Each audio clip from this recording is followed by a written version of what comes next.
Harry Potter and the Sorcerer's Stone, Chapter 13, NICOLAS FLAMEL. Dumbledore had convinced Harry not to go looking for the Mirror of Ezzard again, and for the rest of the Christmas holidays, the invisibility cloak stayed folded at the bottom of the trunk. Harry wished he could forget what he'd seen in the mirror as easily, but he couldn't. He started having nightmares. Over and over again, he dreamed about his parents disappearing in a flash of green light, while a high voice crackled with laughter. "You see, Dumbledore was right. That mirror could drive you mad," said Ron, when Harry told him about these dreams. Hermione, who came back the day before term started, took a different view of things. She was torn between horror at the idea of Harry being out of bed, roaming to school 3 nights in a row, if Filch had caught you, and the disappointment that he hadn't at least found out who Nicolas Flamel was. They had almost given up hope of ever finding Flamel in a library book, even though Harry was still sure he'd read the name somewhere.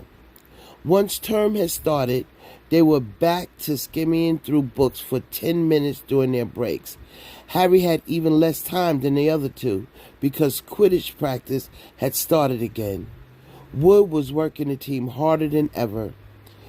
Even the endless rain that had replaced the snow couldn't dampen his spirits. The Weasleys complained that Wood was becoming a fanatic, but Harry was on Wood's side. If they won their next match against Hufflepuff, that would overtake Slytherin in the house championship for the first time in 7 years. Quite apart from wanting to win, Harry found out that he had fewer nightmares when he was tired out after training. Then, during one particular wet and muddy practice session, Wood gave the team a bit of bad news. He had just gotten very angry with the Weasleys, who kept dive-bombing each other, pretending to fall off their brooms. "Will you two stop messing around?" he yelled. "That's exactly the sort of thing that'll lose us the match. Snape's refereeing this time, and he'll be looking for any excuse to knock points off of Gryffindor." George Weasley really did fall off his broom at these words. "Snape's refereeing?" he smuttered through a mouthful of mud. "When's he ever refereed a Quidditch match? He's not going to be fair if we might take over Slytherin." The rest of the team landed next to George to complain too. "It's not my fault," said Wood. "We've just got to make sure we play a clean game so Snape hasn't got any excuse to pick on us." Which was all very well, thought Harry, but he had another reason for not wanting Snape near him while he was playing Quidditch. The rest of the team hung back to talk to one another as usual at the end of practice, but Harry headed straight back to Gryffindor common room, where he found Ron and Hermione playing chess. Chess was the only thing Hermione ever lost at, something Harry and Ron thought was very good for her. "Don't talk to me for a moment," said Ron when Harry sat down next to him. "I need to concentrate." He caught sight of Harry's face. "What's the matter with you? You look terrible." Speaking quietly so that no one else would hear, Harry told the other two about Snape's sudden, sinister desire to be Quidditch referee. "Don't play," said Hermione at once. "Say you're ill," said Ron. "Pretend to break your leg," Hermione suggested. "Really break your leg," said Ron. "I can't," said Harry. "There isn't a reserve seeker. If I back out, Gryffindor can't play at all." At that moment, Neville toppled into the common room. How he managed to climb through the portrait hole was anyone's guess, because his legs had been stuck together with what they recognized at once as a leg locker curse. He must have had to bunny hop all the way to Gryffindor Tower. Everyone fell over laughing except Hermione, who leaped up and performed the counter curse. Neville's legs sprang apart and he got to his feet trembling. "What happened?" Hermione asked him, leading him over to a seat with Harry and Ron. "Malfoy," said Neville shakingly. "I met him outside the library. He said he'd been looking for someone to practice that on." "Go to Professor McGonagall," Hermione urged Neville. "Report him." Neville shook his head. "I don't want any more trouble," he murmured. "You've got to stand up to him, Neville," said Ron. "He's used to walking all over people, but that's no reason to lie down in front of him and make it easier." "There's no need to tell me I'm not brave enough to be in Gryffindor. Malfoy's already done that," Neville choked out. Harry felt in his pocket of robes and pulled out a chocolate frog, the very last one from the box Hermione had given him for Christmas. He gave it to Neville, who looked as though he might cry. "You're worth 12 of Malfoy," Harry said. "The Sorting Hat chose you for Gryffindor, didn't it? And where's Malfoy and stinking Slytherin?" Neville's lips twitched in a weak smile as he unwrapped the frog. "Thanks, Harry. I think I'll go to bed. Do you want the card? You collect them, don't you?" As Neville walked away, Harry looked at the famous wizard card. "Dumbledore again," he said. "He was the first one I ever—" He gasped. He stared at the back of the card. Then he looked up at Ron and Hermione. "I found him," he whispered. "I found Nicholas Flamel. I told you I read the name somewhere before. I read it on the train coming here. Listen to this. Dumbledore is particularly famous for his defeat of the Dark Wizard Grindelwald in 1945, for the discovery of the 12 uses of dragon blood, and his work with the alchemy with his partner, Nicolas Flamel." Hermione jumped to her feet. She hadn't looked so excited since they'd gotten back the marks for their very first piece of homework. "Stay there," she said, and she sprinted up the stairs to the girls' dormitories. Harry and Ron barely had time to exchange mystified looks before she was dashing back, an enormous old book in her hands. "I never thought to look in here," she whispered excitedly. "I got this out the library weeks ago for a bit of light reading." "Light," said Ron, but Hermione told him to be quiet until she looked something up and started flickering frantically through the pages, muttering to herself. At last, she found what she was looking for. "I knew it! I knew it!" "Are we allowed to speak yet?" said Ron grumpily. Hermione ignored him. "Nicolas Flamel," she whispered dramatically, "is the only known maker of the Sorcerer's Stone." This didn't have quite the effect she expected. "The what?" said Harry and Ron. "Oh, honestly, don't you two read? Look, read that there." She pushed the book toward them, and Harry and Ron read. "The ancient study of alchemy is concerned with making the Sorcerer's Stone, a legendary substance with astonishing powers. The stone will transform any metal into pure gold. It has also produced the elixir of life, which will make the drinker immortal. There have been many reports of the Sorcerer's Stones over the centuries, but the only stone currently in existence belonged to Mr. Nicolas Flamel, the noted alchemist and opera lover. Mr. Flamel, who celebrated his 665th birthday last year, enjoys a quiet life in Devil with his wife Purcell, 658. "See?" said Hermione when Harry and Ron had finished.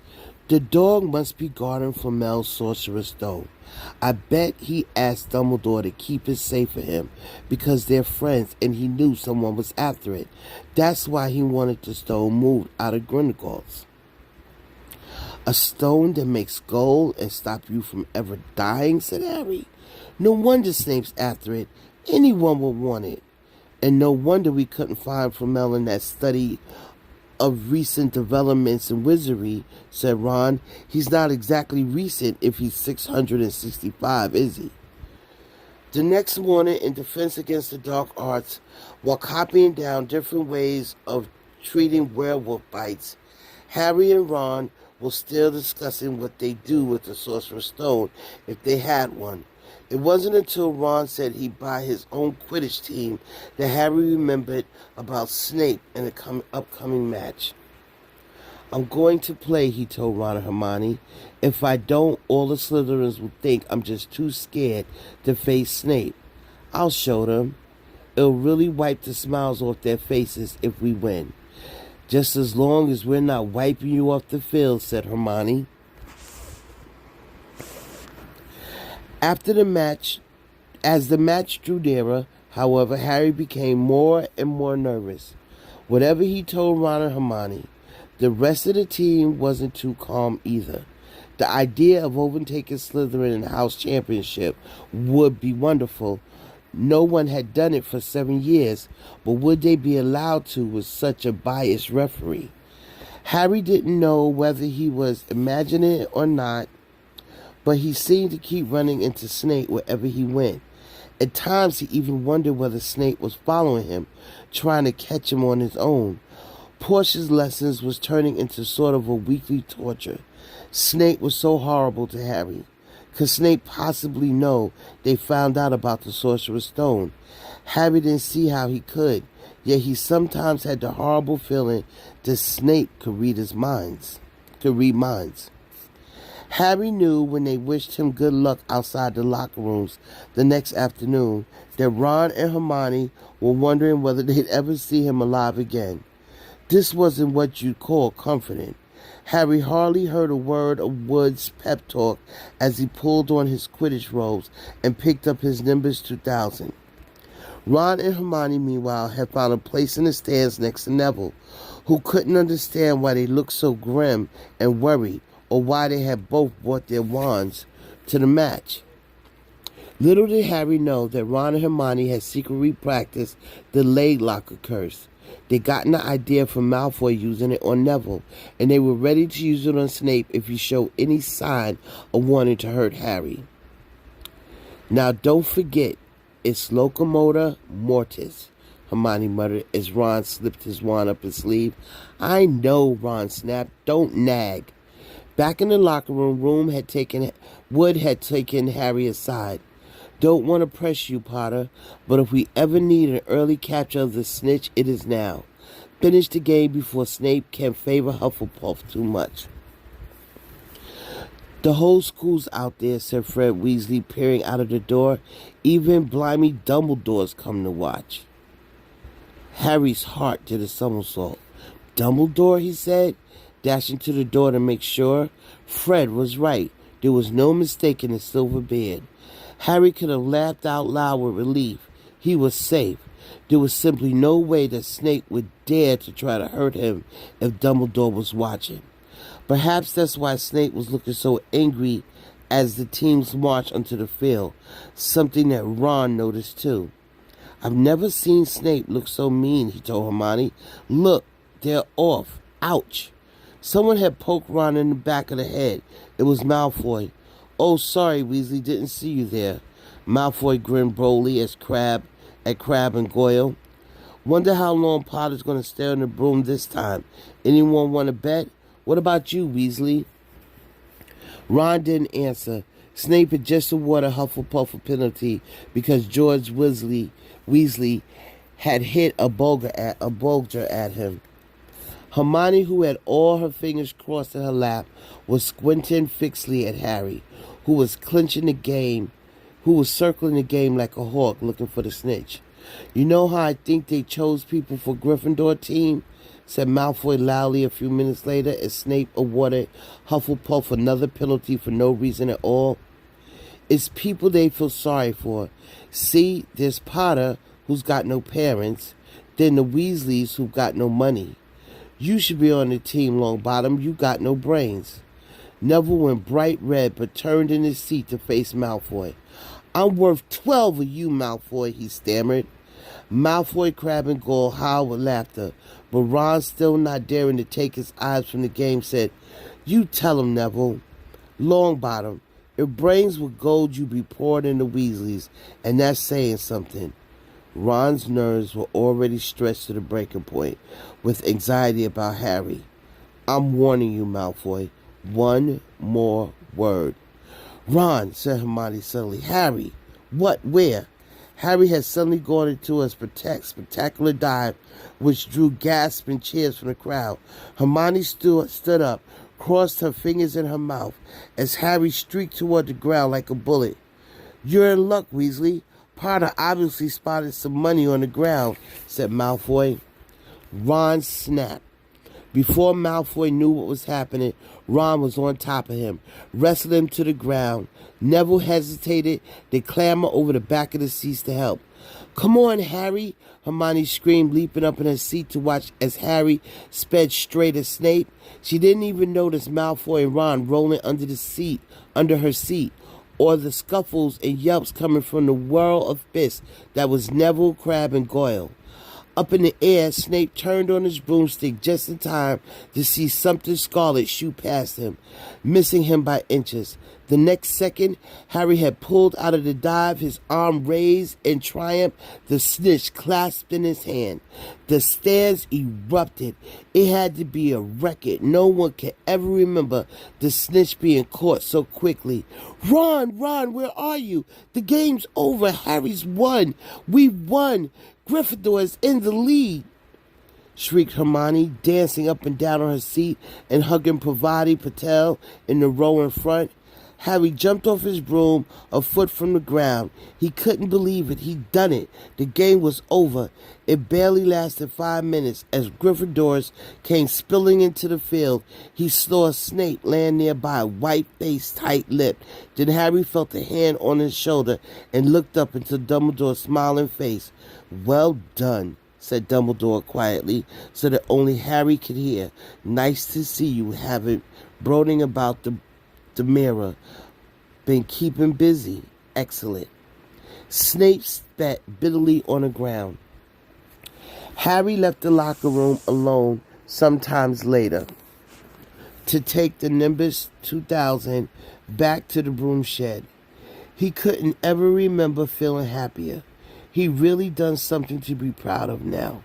No one could say he was just a famous name anymore. The evening air had never smelled so sweet.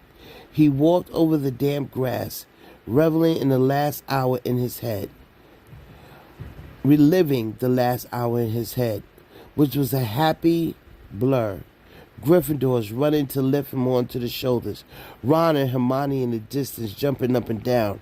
Ron cheering through a heavy nosebleed. Harry had reached the shed. He leaned against the wooden door and looked up at Hogwarts, with his windows glowing red in the setting sun. Gryffindor in the lead. He'd done it. He'd shown Snape.